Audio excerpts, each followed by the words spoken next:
What's up, everybody, and welcome back to Market Power, the channel where we do all the reading and research so you won't have to. We're here to bring you the no BS rundowns of exciting new cryptocurrency projects in the crypto space. Please consider giving a thumbs up if you like what you see. Comment down below what project you would like to see next, and don't forget to hit the subscribe button. So without further ado, today's video is going to be all about Substratum. Let's get into it. Alright, so what is Substratum? Substratum is an ambitious product that aims at creating an open source network that allows anyone to allocate spare computing resources to make the internet a free and fair place for the entire world. So how does it work? Well, at the core, there are three main steps to Substratum. The first being host. Anyone can host websites or applications using Substratum host, paying network users to serve content. Second is going to be node, and nodes forward the content from host to web users. And everyone who runs a node gets paid in Substratum to forward their content. Lastly, there is user. Anyone viewing Substratum hosted content can see it in the regular web browser with no censorship blocks, no additional software needed. In order for this idea to work, they need to incentivize people, and everyone who contributes to the Substratum network by running a Substratum node will get paid via cryptocurrency each time they serve content. A node is simply a network of computers that link all of Substratum's interactions, and users do not need any Substrate tokens to run a node. They only need a valid wallet address to send your Substratum to at the end of the designated payout periods. This process is going to be streamlined through an easy-to-use UI interface that the user can easily control how much CPU, GPU, and RAM they want to let Substratum use. The user can control what times and days of the week they want to allow hosting, and this in theory allows your node to make the most money possible for you when you aren't working, but doesn't disturb you when you are working.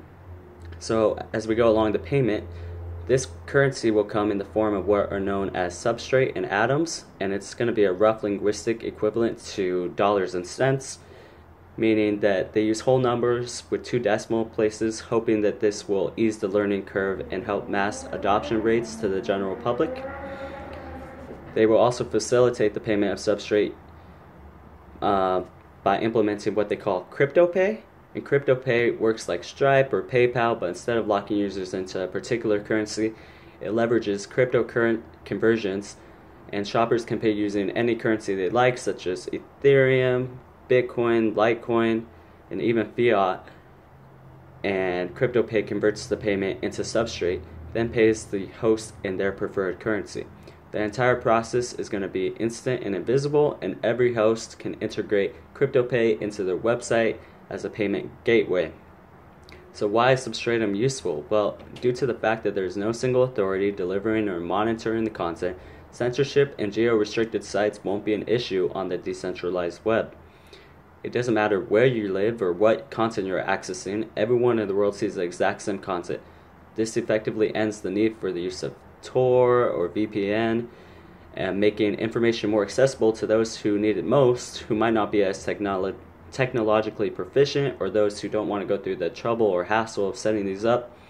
The implementation allows what the creators of Substratum are calling the decentralized web, or Web 3.0, a web controlled by independent and privately owned computers that allow for a web experience that is both secure and open.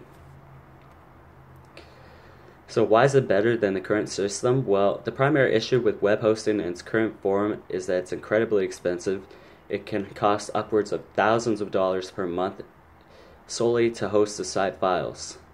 This doesn't include any maintenance costs or additional security, and it makes it incredibly difficult for smaller or medium-sized businesses to have a strong web presence without incurring significant costs. Substratum hopes to tackle this issue by drastically reducing hosting costs through peer-to-peer hosting that's billed per request through microtransactions. This means that you will only be billed when people go to your site, as opposed to per minute or hour like other cloud hosting platforms. As each request comes through, the amount of CPU, network bandwidth, and amount of data are calculated, and once the threshold of 1 atom is reached, a microtransaction will take place between the host and the node, and substrate will be transferred. The result of all this is that since you only pay for what you use, the cost is reduced, and in theory another benefit is that due to Substratum being a peer-to-peer network, websites will never experience downtime. Now you may be wondering about the safety of your data, like if the computer hosting my website goes down, am I screwed or what? Well, Substratum takes data very seriously. Sorry about that. And they're planning on using cryptography, compression algorithms, and the peer-to-peer network itself to send data in small encrypted pieces, so your data and content is always safe, meaning that parts of the website will be on a computer over here and the rest of it will be over here, so nobody has complete access to all of your data. Also, there will be multiple copies of that data, so if one computer goes down with that piece, you'll still have a backup. Now, Substratum was an ICO, and with those funds that they raised, they distributed the funds in three areas. 30% of the total budget is allocated to product awareness, because you need to spread awareness, otherwise you could have a great idea and nothing will become of it. 60% is going to product development, which I think is very important, because obviously you need funding to do what you intend to do. And lastly, 10% of the total budget is going to be dedicated to network infrastructure to kickstart the network that will use to establish data centers around the world to provide the core supernodes before everything takes off and we have other people contributing. Lastly, to ensure the development fund is not subject to big market fluctuations, they're hedging in 4 ways. By doing this, they ensure that the capital needed to finish each phase of the project budgeted for its initial coin offering. 25% was going to be allocated in Ethereum, 25% is allocated in Bitcoin, 25% in USD Tether, and 25% in USD Fiat. And that's all I have for you guys today. If you liked, please consider giving it a thumbs up. Leave down in the comments what cryptocurrency you'd like me to review next. And without further ado, see you next time.